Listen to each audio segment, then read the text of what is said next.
boa noite. Em Altamira, no Pará, presidente do Supremo e do Conselho Nacional de Justiça defende a atuação coordenada do Judiciário para a redução do desmatamento na Amazônia. STF vai analisar regra de inelegibilidade de chefe do Executivo que teve contas rejeitadas pelo Legislativo. Superior Tribunal de Justiça decide que companhias aéreas podem proibir venda de milhas em programas de fidelidade. Justiça Eleitoral do Rio de Janeiro muda local de quase 100 sessões em áreas controladas por facções criminosas. Supremo suspende edital para vaga destinada à advocacia no Tribunal de Justiça do Piauí. As ações da Justiça Itinerante Emergencial do Rio Grande do Sul para apoiar pessoas atingidas pelas enchentes no estado. E ainda, em Humaitá, no Amazonas, Observatório dos Direitos Humanos do Judiciário discute a realidade socioambiental da região. Jornal da Justiça desta segunda-feira, 17 de junho, começa agora.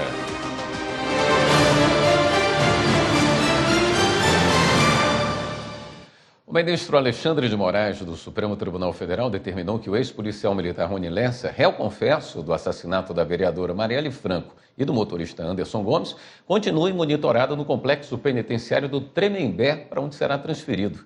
A Secretaria de Administração Penitenciária de São Paulo deverá monitorar conversas verbais e escritas de Lessa com familiares e advogados. Rony Lessa está preso desde 2019. Ele ainda está detido na Penitenciária Federal de Campo Grande, em Mato Grosso, mas teve a transferência para Tremembé autorizada pelo ministro Alexandre de Moraes. A primeira turma do STF recebeu denúncias contra mais 19 pessoas envolvidas nos atos antidemocráticos de 8 de janeiro. Repórter Evelyn Araújo tem as informações. Após mudança no regimento do Supremo, as ações penais voltaram a ser de competência das turmas e não mais do plenário da Corte. Os denunciados vão responder pelos crimes de associação criminosa armada, tentativa de abolição violenta do Estado Democrático de Direito, dano qualificado e deterioração de patrimônio tombado. Quando uma denúncia é recebida, não se decide ainda eventual culpa dos acusados. Basta a demonstração do fato criminoso e a apresentação de indícios razoáveis de que as pessoas tenham cometido os crimes de que são acusadas. A partir daí se inicia o processo criminal, quando haverá coleta de provas e depoimentos das testemunhas. Só depois disso, a turma vai julgar se condena ou absolve os réus. O STF aceitou ainda o complemento de uma denúncia contra outro réu. O homem, preso em flagrante no dia seguinte aos atos, havia sido denunciado pelo Ministério Público Federal por associação criminosa e incitação ao crime. Contudo, provas do processo comprovaram que ele também invadiu o prédio do Congresso Nacional. Agora, o acusado vai responder pela prática de crimes mais graves e sem direito a acordo. O ministro Dias Toffoli, do Supremo, suspendeu em liminar o edital para preenchimento de nova vaga destinada à advocacia no Tribunal de Justiça do Piauí. Segundo o ministro, a vaga é destinada para o Ministério Público e não para a OAB. As informações com Carolina Chaves. O ministro Dias Toffoli suspendeu o edital da OAB no Piauí para preenchimento de vaga do 5º Constitucional no Tribunal de Justiça. O 5º é um dispositivo jurídico previsto na Constituição que determina que 1/5 das vagas de determinados tribunais brasileiros seja preenchido de forma alternada por advogados e membros do Ministério Público e não por juízes de carreira. A ação foi apresentada pela Associação Nacional dos Membros do Ministério Público, CONAMP, contra trecho de uma lei do estado do Piauí que aumentou de 20 para 22 o número de desembargadores no tribunal e, consequentemente, aumentou de 4 para 5 as vagas do 5º Constitucional. A norma estadual destinou a nova vaga a integrante da advocacia, mas a CONAMP alega que a vaga deveria ser do Ministério Público, respeitando a alternância da investidura do cargo nas vagas ímpares.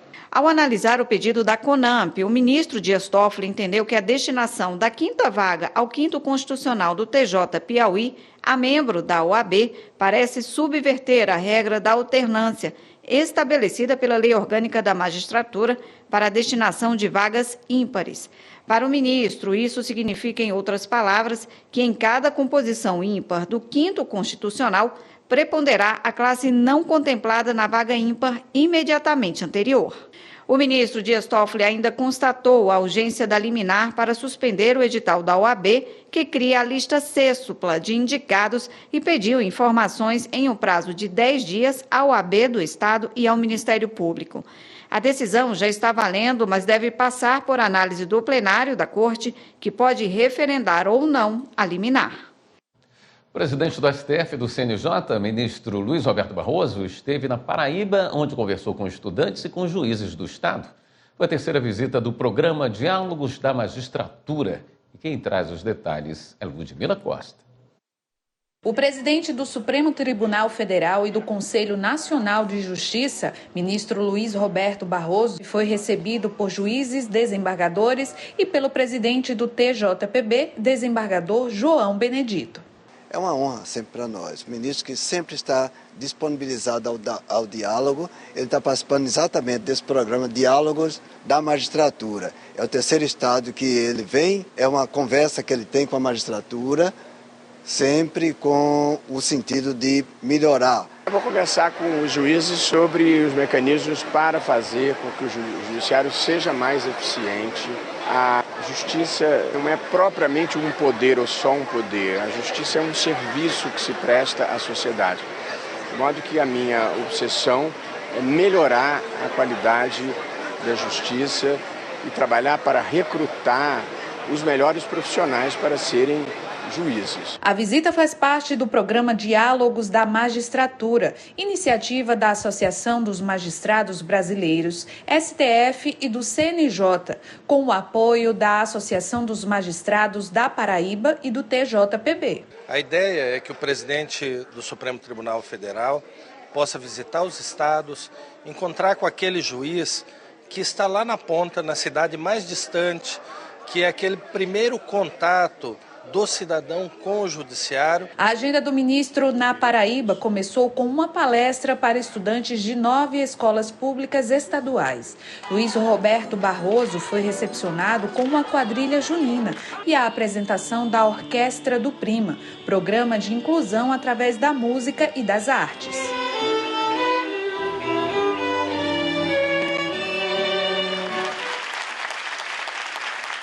A palestra do ministro Barroso teve como tema como fazer a diferença para si próprio, para o Brasil e para o mundo. O presidente do STF falou sobre experiências pessoais e motivou os estudantes. Conto um pouco da minha história e depois falo sobre valores, sobre a importância do conhecimento no mundo contemporâneo, a importância do desejo de progredir, um pouco de elevação de autoestima, ninguém é melhor do que ninguém. A programação em João Pessoa terminou com o encontro do presidente do STF com magistrados do Tribunal de Justiça da Paraíba. O objetivo foi fazer uma escuta ativa entre os magistrados e o STF para alinhar a missão jurisdicional. A seguir, o Superior Tribunal de Justiça decide que companhias aéreas podem proibir venda de milhas em programas de fidelidade. E veja também as ações da Justiça Itinerante Emergencial do Rio Grande do Sul para apoiar pessoas atingidas pelas enchentes do estado.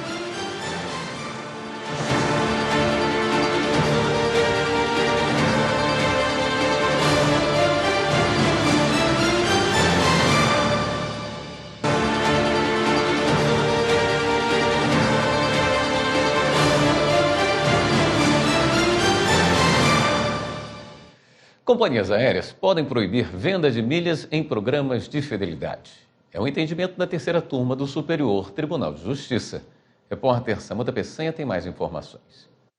Os ministros fixaram entendimento ao julgar a ação proposta por empresa de turismo que atua na compra e venda de milhas e que emitiu bilhetes para seus clientes utilizando o programa de milhagem de uma companhia aérea internacional. Após a operação, algumas das passagens foram bloqueadas e canceladas pela companhia por violação ao regulamento do programa de fidelidade, o qual não permite comercialização de milhas. Com o cancelamento, a empresa de turismo propôs ação de indenização contra a companhia aérea, ao passo que a companhia apresentou reconvenção no processo. Isso quer dizer que o réu, ao se defender das alegações do autor da ação, apresentou um pedido contra ele no mesmo processo. Nesse pedido, a companhia pediu danos materiais e que a autora fosse proibida de realizar operações de emissão de bilhetes com o uso das milhas. O Tribunal de Justiça de São Paulo reformou decisão de primeira instância e julgou improcedente a reconvenção e parcialmente procedentes os pedidos da autora, com a condenação da companhia aérea ao pagamento de danos materiais em razão da emissão de novos bilhetes pela empresa de turismo para substituir os cancelados e de danos morais, estipulados em R$40 mil. No STJ, o colegiado da terceira turma deu provimento ao recurso da companhia aérea.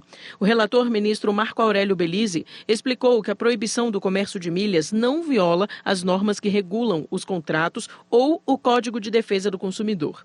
De acordo com ele, as milhas são bonificações gratuitas concedidas pela companhia aérea ao consumidor em decorrência da fidelidade. E caso o cliente entenda que o programa não é vantajoso, pode livremente escolher outro que lhe ofereça condições mais atrativas. A 7ª turma do TST condenou a indústrias nucleares do Brasil ao pagamento do adicional de periculosidade aos empregados que faziam parte do grupo de risco da Covid-19. Os empregados trabalharam remotamente durante a pandemia e tiveram a parcela suprimida do salário naquele ano. Reportagem de Pablo Lemos. A partir de junho de 2020, as atividades na INB foram gradualmente retomadas. Apenas as pessoas do grupo de risco acentuado continuaram em trabalho remoto. Porém, em setembro daquele ano, a empresa suspendeu o pagamento dos adicionais de periculosidade e de turno. O adicional de periculosidade, equivalente a 30% do salário, era pago em razão das atividades relacionadas a materiais radioativos. Já o adicional de turno correspondia a 10% do salário base. Em ação civil pública, o Sindicato dos Mineradores de Brumado e Microrregião alegou que a medida reduziu de 30% a 40% a remuneração dos trabalhadores. Eles haviam permanecido em teletrabalho por determinação da mineradora, sem opção de retornar ao presencial. O Tribunal Regional do Trabalho da 5ª Região, na Bahia, rejeitou o pedido. Para o TRT, a suspensão do pagamento decorreu da interrupção momentânea causada pela pandemia e do turno de revezamento. O regional observou que as parcelas integram o chamado salário-condição, devido apenas enquanto dura uma situação que gera o pagamento. O relator do recurso do sindicato na 7ª turma, ministro Cláudio Brandão, destacou que a suspensão do pagamento dos adicionais corresponde a um tipo de punição. Segundo o ministro, a pandemia não pode justificar a redução salarial, especialmente quando o empregado faz parte do grupo de maior risco para a doença. O relator acrescentou que, nesse caso, deve ser considerado o princípio da proteção à estabilidade financeira, pois o pagamento de adicionais faz diferença para os empregados. Por unanimidade, a turma concedeu ao grupo de risco das indústrias nucleares do Brasil o adicional retirado durante o trabalho remoto na pandemia da Covid-19. A empresa entrou com recurso extraordinário. A Justiça Itinerante Emergencial do Rio Grande do Sul esteve em São Leopoldo, no alojamento temporário instalado no centro de eventos da cidade. É mais uma ação de apoio às pessoas atingidas pelas enchentes no estado, como mostra o repórter Mauro Bercoisa. A cidade de São Leopoldo foi fortemente atingida pelas enchentes. Foram mais de 180 mil pessoas que tiveram que sair de suas casas, prédios e empresas atingidos. Bairros inteiros foram alagados, deixando milhares de pessoas desabrigadas. Mais de 90 toneladas de entulho já foram retirados.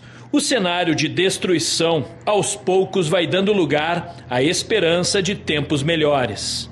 O projeto Justiça Itinerante Emergencial veio até São Leopoldo, no Vale dos Sinos, aqui no centro de eventos, na Avenida São Borja, no bairro Rio Branco. Muitas pessoas que estiveram abrigadas aqui já estão voltando para limpar as suas residências e outras que perderam os seus bens e documentos estão aqui buscando forças para recomeçar. Vim fazer o registro das crianças, o óbito do meu pai e o óbito da minha mãe. Eu fiquei sem nada. Nada, não tem para onde ir, não tem para onde correr.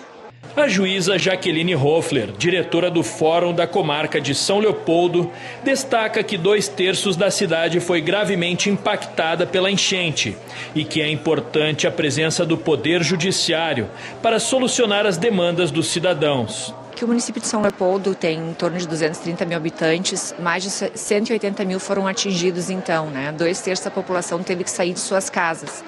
Então, nós começamos com mais de 12 mil pessoas abrigadas.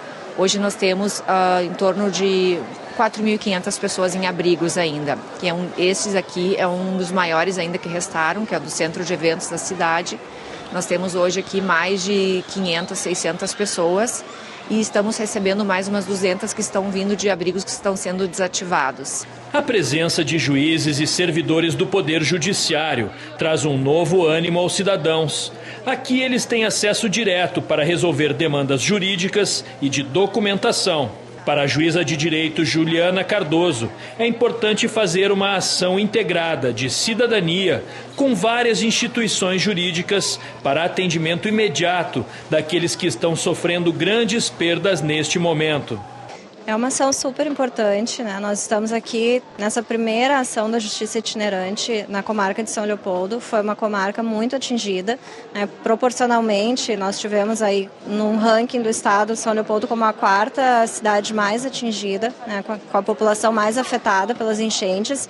Então nós temos uma demanda muito grande de pessoas ainda que estão fora de suas residências, né, que estão desalojadas, e é um passo então de aproximação, né, que o Poder Judiciário e as demais instituições parceiras que participam do cenário jurídico vêm prestar um atendimento, trazer informações, né, e a gente tem dado muito atendimento na área documental também, o Registro Civil sendo parceiro, dentro do projeto Recomeçar é Preciso.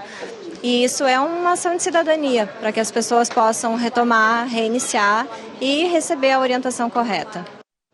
O Poder Judiciário de Mato Grosso disponibiliza uma ferramenta de graça online simples para confirmar a autenticidade das certidões emitidas no primeiro grau de jurisdição, garantindo a veracidade do documento. Confira na reportagem de Eli Cristina Azevedo.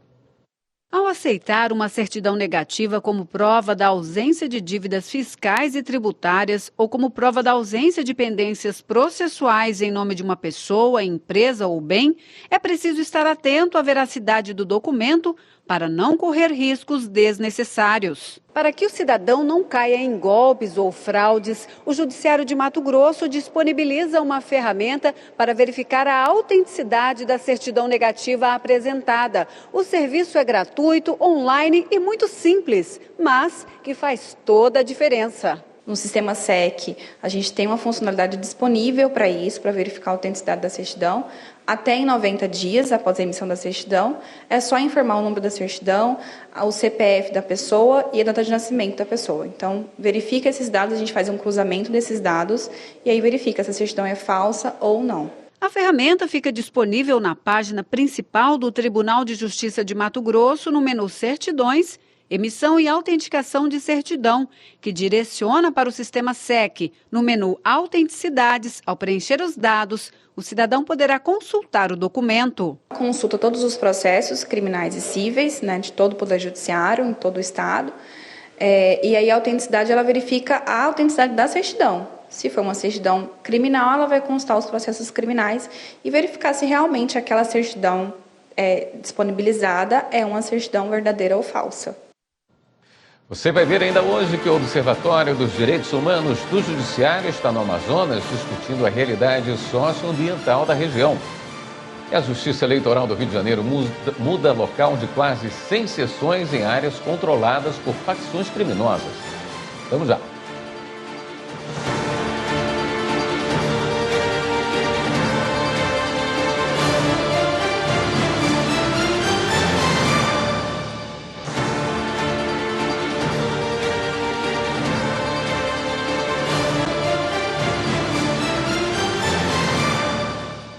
A Justiça do Distrito Federal manteve a sentença que condenou a Apple Computer Brasil a indenizar uma consumidora por falha no dispositivo. Um erro do sistema permitiu que bandidos acessassem as contas bancárias da consumidora. A repórter Amanda Mustafa tem as informações. Lorena teve o celular roubado e, após poucos minutos, solicitou à Apple que o aparelho fosse colocado no modo perdido, que bloqueia o celular automaticamente.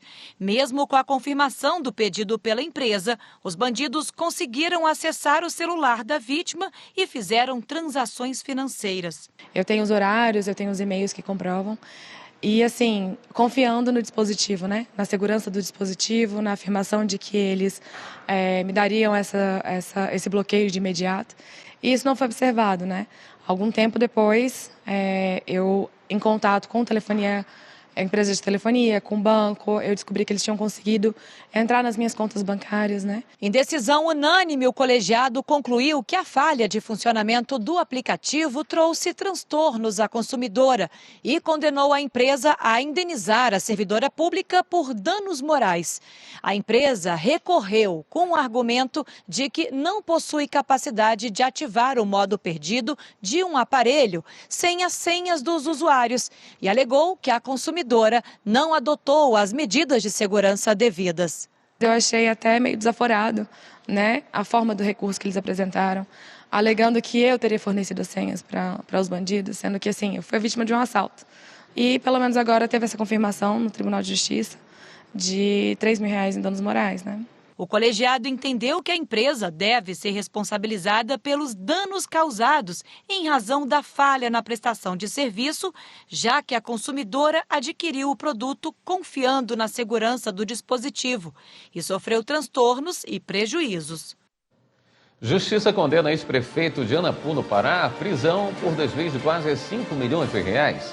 TRE do Rio de Janeiro muda local de sessões em áreas controladas por facções criminosas. Polícia Federal, em conjunto com a Receita, faz operação de combate ao tráfico internacional de drogas e armas. Vamos conferir. A operação foi para desarticular uma organização criminosa em Cascavel e Toledo, no Paraná, envolvida com o tráfico internacional de drogas e armas. A polícia prendeu 9 pessoas, cumpriu mandados de busca e sequestro de bens também no Rio Grande do Sul e em Santa Catarina. A organização criava contas bancárias em nome de pessoas físicas e jurídicas e mediavam a lavagem do dinheiro obtido com os crimes. A organização teria movimentado pelo menos 14 milhões de reais. Ao longo das investigações, foram apreendidos carregamentos de armas entorpecentes. O Tribunal Regional Eleitoral do Rio de Janeiro decidiu transferir o endereço de 93 sessões eleitorais do Estado localizadas em áreas controladas por facções criminosas.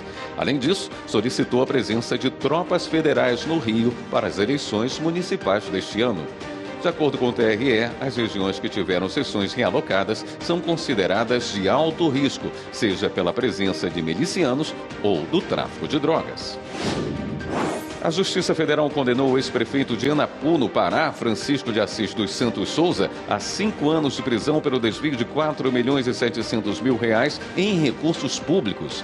A sentença acolheu pedidos de ação do Ministério Público Federal, estabeleceu suspensão dos direitos políticos do ex-prefeito por 4 anos e a obrigação de pagamento de multa equivalente a 80 vezes a remuneração que ele recebia como prefeito. O Tribunal Regional Federal da 6ª Região teve um papel de destaque na mais recente edição do evento Rua de Direitos, promovido pelo Tribunal de Justiça de Minas Gerais. O TRF6 ofereceu atendimento jurídico às pessoas em situação de vulnerabilidade e quem acompanhou foi Vera Cartes. A fila dobrava o quarteirão do Centro de Referência da Juventude. Lá dentro, as pessoas procuravam os serviços ofertados, desde a emissão de documentos até a arara solidária, uma opção para quem procura colocação no mercado, como o seu Alencar Alves, que há 10 anos mora nas ruas da capital mineira. E segunda-feira eu vou procurar, né? Que as entrevistas barba da gente, tá? Entrevista cabelo, roupa. E aqui tem roupa, tem um calçado, ó, maravilha. Isso pra gente é uma satisfação, que é uma forma de envolver o Poder Judiciário nas questões sociais. Nós saímos dos nossos gabinetes para vir para cá, para prestar o apoio para a população, enfim, dar um retorno de solidariedade para essa população tão carente aqui no estado de Minas Gerais. Você vê diversos setores imbuídos do mesmo espírito, que é de levar direitos, alento, fraternidade, generosidade, justiça para essas pessoas. E para se aquecer nas noites frias de Belo Horizonte, foi formada uma grande fila para receber cobertores. Mas eu gostei muito, moça. Bacana o evento, né? Rua de Direitos. Tá bom. Teve defensoria também, achei bacana. O que você gostou mais daqui? Tem a questão de documentos? Sim, foi a questão de documento, para a gente exercer a cidadania da gente. Aí vamos supor, você consegue tirar o título, se precisar de advogado, tem defensoria. Achei bacana.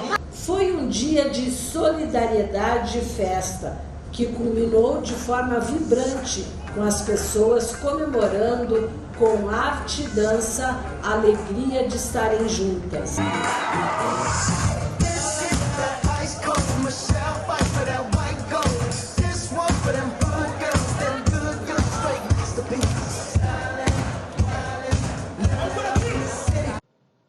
Agora a gente fala sobre o lançamento da campanha Quem Não Registra Não É Dono, parte do Programa de Regularização Fundiária de Rondônia. A repórter Natália Monteiro mostra a atuação do Judiciário Estadual para levar mais segurança e tranquilidade a milhares de famílias. No pátio lotado na Escola Estadual Orlando Freire, em Porto Velho, moradores do bairro Lagoa comparecem em peso para o lançamento da campanha Quem Não Registra Não É Dono. O grupo, que forma o Comitê Interinstitucional de Regularização Fundiária de Rondônia, o COIREF-RO, é composto por autoridades de mais de 10 instituições, incluindo representantes do Sistema de Justiça, órgãos de fiscalização e controle, dos poderes executivo e legislativo. Eles orientam a população sobre a importância do registro de propriedade e também falam dos benefícios da regularização fundiária. Muitas pessoas acreditam que o simples fato de terem o IPTU em seu nome, ter um cadastro na prefeitura, já garante a sua propriedade. E, em hipótese alguma, isso não é garantia nenhuma. Volto a dizer, a única garantia é a regularidade do seu imóvel perante o cartório de registro de imóveis. Só assim você é garantia, inclusive, de que nunca ninguém vai te tomar daquela propriedade, você não vai ser desalojado dessa propriedade. Os moradores dos núcleos urbanos que são objetos da regularização fundiária, eles têm que apresentar documentos pessoais, documentos que comprovam o tempo que ele reside naquele imóvel. Se ele é um morador primitivo daquele imóvel, ele pode apresentar documentos das concessionárias de energia, água, telefone, documentos complementares, eles são os documentos dos residentes do imóvel, né? Regularizar um imóvel não é apenas uma questão burocrática, mas uma garantia de segurança e tranquilidade para milhares de famílias. É através do registro em cartório que o morador adquire a sua regulamentação legal do seu imóvel, garantindo estabilidade para o futuro. É importante fazer logo, porque há uma regra, né, que é uma regra jurídica, que o registro é que diz quem é o dono.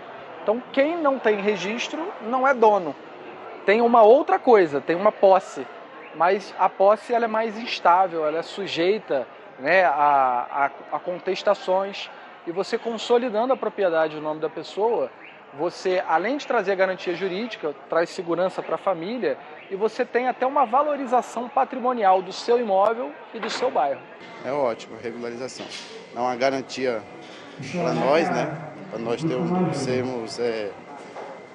ser dono, né, do nosso próprio imóvel, e essa é a benefeitoria para nós mesmos, né, e para a cidade também. Né? Segundo o comitê, a regularização fundiária também é essencial para a urbanização sustentável e inclusiva de um município, facilitando o planejamento e infraestrutura urbana. Então, o município ele tem um plano de desenvolvimento onde ele trabalha o que vai existir no município por áreas. Que área do município vai funcionar comércio, que área do município vai funcionar indústria. Quando o município é todo regularizado, esse trabalho é facilitado. As pessoas têm maior facilidade de conseguir água encanada, urbanização, uma condição hidrossanitária melhor. A seguir, o Observatório dos Direitos Humanos do Judiciário está no Amazonas para discutir a realidade socioambiental da região. E veja também, em Altamira, no Pará, o presidente do Supremo e do CNJ defende a atuação coordenada do Judiciário para a redução do desmatamento na Amazônia. Voltamos em instantes.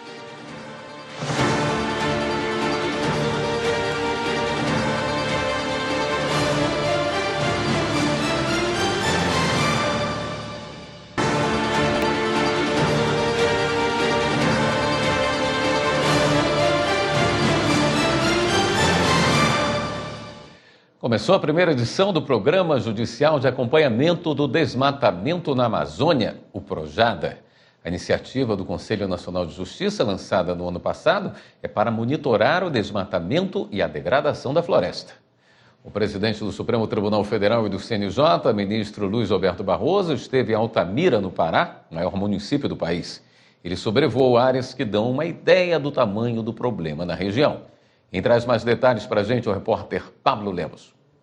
O voo, de cerca de 40 minutos, passou por áreas de povos isolados da terra indígena Ituna-Itatá, em Altamira.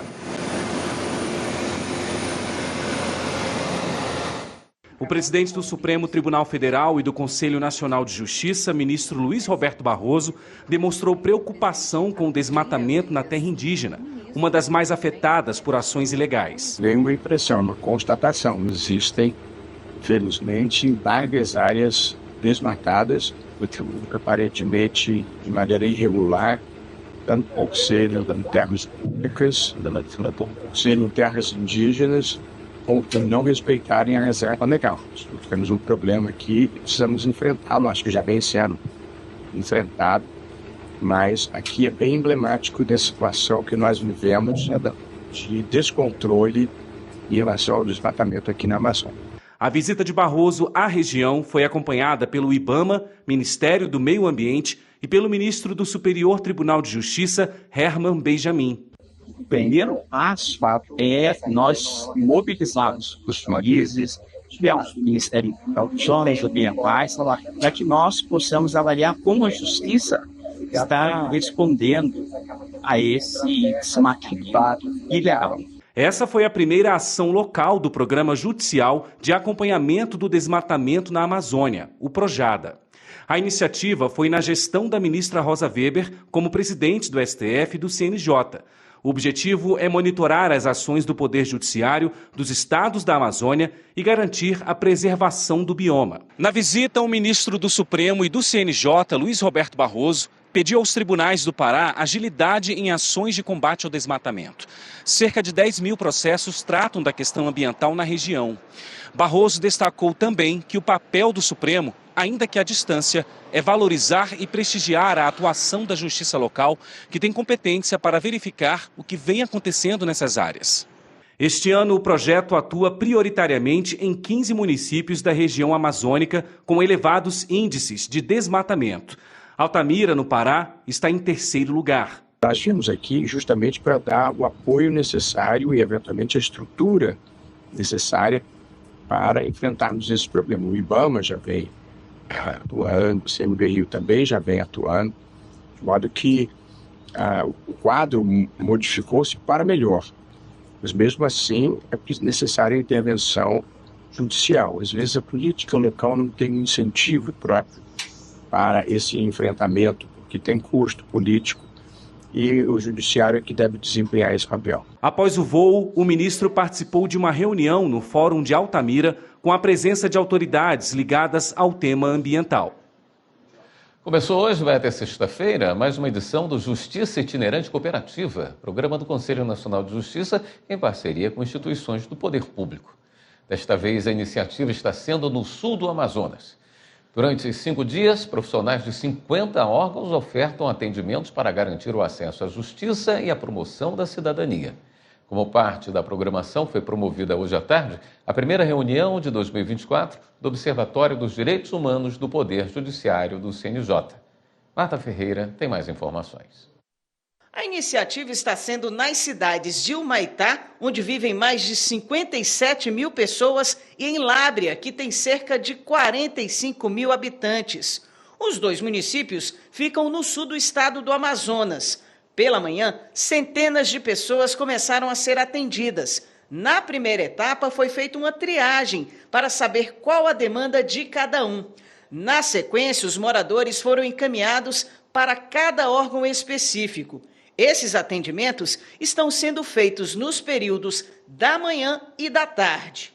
Até sexta-feira, a população desses dois municípios vai poder resolver questões trabalhistas, previdenciárias, fundiárias, solicitar benefícios em geral, receber orientações, emitir documentos e regularizar pendências, em diversas áreas do serviço público, além de receber atendimento médico e odontológico. Aproveitando a oportunidade, foi promovida a primeira reunião de 2024 do Observatório dos Direitos Humanos do Poder Judiciário. A nossa posição aqui é de escuta, não só porque a gente vai tentar, com essa escuta, fazer com que as demandas de vocês possam se materializar, mas, acima de tudo, para a gente aprender a fazer melhor. Para no encontro itinerante do ano que vem, a gente poder chegar melhor onde nós tivermos que chegar. Espero que a gente tenha, enfim, uma troca muito rica, muito positiva, que nos ajude a pensar um poder judiciário melhor, um sistema de justiça melhor e que garanta, de fato, cumpra a nossa missão constitucional de garantir o acesso a direitos humanos básicos para todos e todas. Durante o encontro, os moradores puderam apresentar suas demandas, principalmente sobre a realidade socioambiental do Amazonas e questões de direitos humanos dos povos indígenas em particular. O Conselho Indigenista Missionário atua na região de Rondônia, sul do Amazonas, e acho que as pessoas que têm que falar do que acontece com relação aos povos indígenas são as lideranças aqui presentes, e a gente, como entidade, atua junto nessa parceria, de ser força na defesa dos direitos. Também foram ouvidos ribeirinhos que enfrentam dificuldades associadas à precariedade de políticas públicas direcionadas às famílias que vivem nessas localidades. Os problemas são diversos, são a falta de políticas públicas que não chegam e que trazem outras diversas consequências, como a exemplo do próprio garimpo no Rio Madeira, que é um grito das comunidades ribeirinhas, que, por um lado, todos nós sabemos dos impactos do que é esse meio de subsistência, os impactos ambientais, mas, por outro lado, a forma como vem sendo feita para as comunidades ribeirinhas, que a gente também não pode compactuar com violência que gera violência. A ideia é receber contribuições para orientar a adoção de iniciativas pelo Poder Judiciário.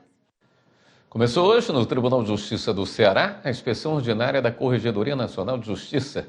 Até a próxima sexta-feira, a verificação vai ser nos setores administrativos e judiciais do tribunal, além dos cartórios extrajudiciais do Estado. Rocine Gomes. O Corregedor Nacional de Justiça, ministro Luiz Felipe Salomão, participou da cerimônia de abertura da inspeção junto às autoridades do Tribunal do Estado. Durante 5 dias de trabalho, não haverá interrupção nas atividades forenses, nem serão suspensos os prazos processuais. A inspeção feita nos tribunais de justiça e cartórios é parte da missão constitucional do Conselho Nacional de Justiça, para zelar pelo aprimoramento dos serviços judiciários que são prestados à população. Segundo dados do relatório Justiça em Números, o Tribunal de Justiça do Ceará recebeu mais de 549 mil novos processos em 2023 e tem um acervo de mais de 1 milhão de casos em julgamento. Já está disponível um novo episódio do podcast Supremo na Semana. O destaque é a decisão do plenário do STF, que determinou que a correção dos saldos das contas vinculadas do FGTS deve acompanhar, no mínimo, os índices da inflação. Repórter Carolina Chaves. Os ministros atenderam o pedido do Partido Solidariedade, que questionava 2 leis que passaram a prever a taxa referencial, TR, como índice para a correção dos saldos no fundo. O partido afirmou que a TR não é um índice de correção monetária porque não acompanha a inflação e deixa o trabalhador no prejuízo. Os ministros mantiveram o modelo atual de remuneração do fundo, mas ela precisa atingir o patamar mínimo da inflação, como explica o jornalista do Supremo, Mauro Burlamac. A correção do Fundo de Garantia vai continuar sendo feita pela TR, mais 3%, e a distribuição dos lucros no final do ano. O que os ministros disseram é que, mantida essa forma de correção, se o índice não alcançar o valor da inflação, e aí os ministros deixaram muito claro, a gente vai explicar, não ficou indexado à inflação. Eventualmente, se for um valor acima da inflação, ok. O que não pode é ficar abaixo da inflação. A consultora jurídica Gisele Reis explica que a decisão tomou como base a função social do FGTS. E aí veio o voto do ministro Flávio Dino, com esse voto médio, que conciliando aí os interesses de um lado do trabalhador e do outro também a proteção a essas políticas habitacionais. E o interessante é que em todos os argumentos que foram colocados, se preocupou com a população, né, com o patrimônio do trabalhador de um modo geral, né? Só que no caso da corrente do ministro Barroso, ele se preocupava basicamente com aquela rentabilidade do patrimônio do trabalhador. E, em relação aos demais posicionamentos, se preocuparam com a importância do fundo para financiar programas. O podcast traz ainda o comentário sobre a decisão do Supremo, que fixou em 25 anos o prazo máximo para a concessão de portos secos e em 10 anos uma eventual prorrogação. Também estão no podcast a decisão do plenário de que a contribuição previdenciária das empresas será cobrada sobre o terço constitucional de férias a partir de 15 de setembro de 2020 e a audiência pública proposta pelo ministro Edson Fachin para debater a isenção tributária a agrotóxicos. A seguir, o Judiciário Alagoano promove iniciativas de sustentabilidade com enfoque no consumo e descarte responsáveis. E veja também, Tribunal de Justiça do Paraná lança o primeiro informativo de jurisprudência das varas de direito de família. Voltamos em instantes.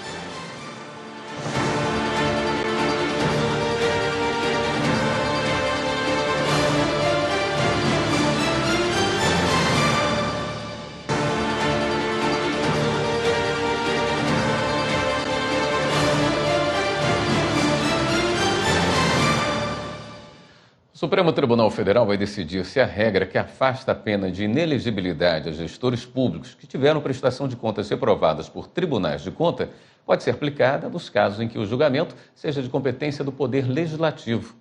O assunto é objeto de recurso extraordinário com repercussão geral. Amanda Mustafa. O recurso foi apresentado contra uma decisão do Tribunal Superior Eleitoral que negou o registro de candidatura do ex-prefeito de Rio Claro para deputado estadual. João Teixeira Júnior pretendia disputar as eleições de 2022, mas teve as contas públicas rejeitadas pelo Poder Legislativo do município paulista. Na decisão, o TSE entendeu que a nova regra trazida pela lei de inelegibilidade, que impede legalmente a disputa de pleito aos candidatos que tenham tido contas reprovadas, sem imputação de débito e com determinação de pagamento de multa, não se aplica aos casos em que as contas tenham sido reprovadas pelo Poder Legislativo, mas apenas por Tribunal de Contas. Para o TSE, a competência do Legislativo em julgamento de contas se resume a aprovar ou rejeitar as contas apresentadas e não para aplicar débito ou multa. O ministro Gilmar Mendes, relator do caso no Supremo, afirmou que o tema tem relevância constitucional e se manifestou pela repercussão geral do recurso. Ainda não há data para julgamento do mérito. O Tribunal de Justiça do Paraná lançou o primeiro informativo de jurisprudência das varas de direito de família.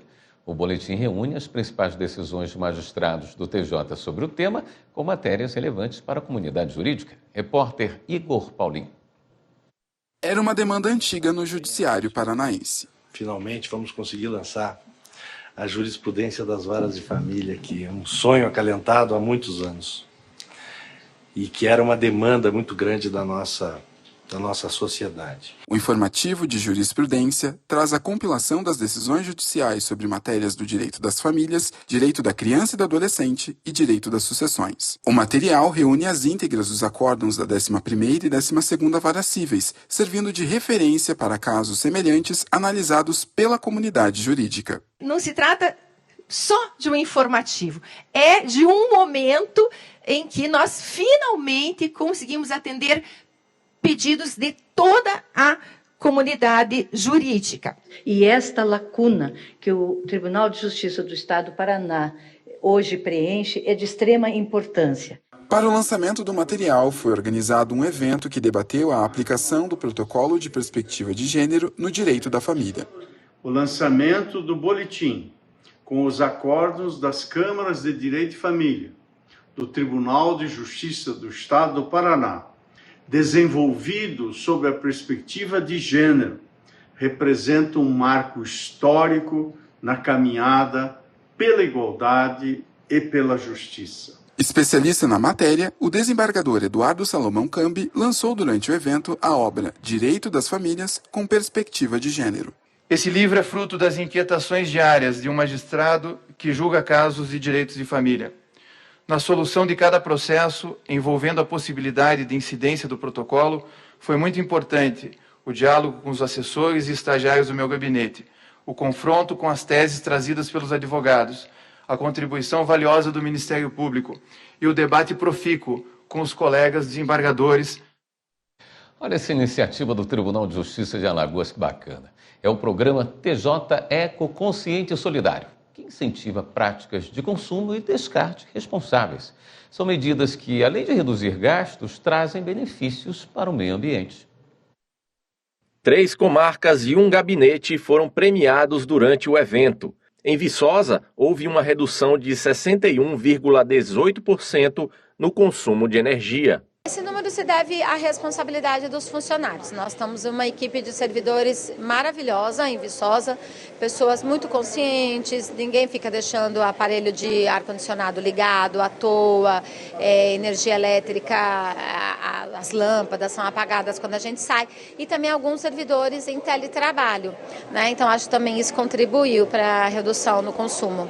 A Vara Única de Piaçabuçu reduziu em 97,89% o número de impressões. O mérito é da equipe que vem se planejando e vem conversando entre si para que todos tenham esse objetivo de trazer uma melhor compatibilização entre a prestação do serviço jurisdicional e também as necessidades da sociedade, especialmente quanto às questões ambientais. A unidade de Boca da Mata reduziu o consumo de resmas em 94,80%. O pessoal foi buscando formas de reduzir a utilização de papel na realização de serviços, tudo que podia ser de forma online ou através de WhatsApp, de e-mail, alterou-se para adotar essas formas eletrônicas ao invés de manter a utilização de papel para poder fazer essas comunicações. Já o gabinete do desembargador obteve a maior média de redução nos 3 indicadores, um total de 64,99%. Sem o trabalho em equipe, não existe como conseguirmos alcançar nossas metas. E uma das metas do nosso gabinete foi, na verdade, economizar para melhorar o nosso ecossistema, nossa natureza. O programa TJ Eco Consciente e Solidário incentiva e reconhece anualmente magistrados e servidores que individualmente ou no âmbito de suas unidades judiciárias se destacam nas ações voltadas para o controle de gastos e a responsabilidade socioambiental. São pequenos gestos que, no conjunto, quando se soma tudo isso, se apresenta assim, um resultado significativo que demonstra a consciência das pessoas que fazem o Tribunal de Justiça de Alagoas em preservar o meio ambiente para as atuais e futuras gerações também. Ainda durante a solenidade, houve a premiação da coleta seletiva dos meses de abril e maio das coletas interna e externa. Para o presidente Fernando Tourinho, os números são a demonstração de que o judiciário alagoano se preocupa com a economia e com o meio ambiente. Exemplos de que podemos melhorar o nosso meio ambiente, que podemos ajudar a construir um futuro melhor para o Poder Judiciário e, com isso, entregar um serviço de melhor qualidade para toda a sociedade alagoana. Esta edição do Jornal da Justiça ficou por aqui. Na sequência, você acompanha o programa Artigo 5º na Rádio Justiça. Fique com a Voz do Brasil. Bom início de semana para você. Até amanhã.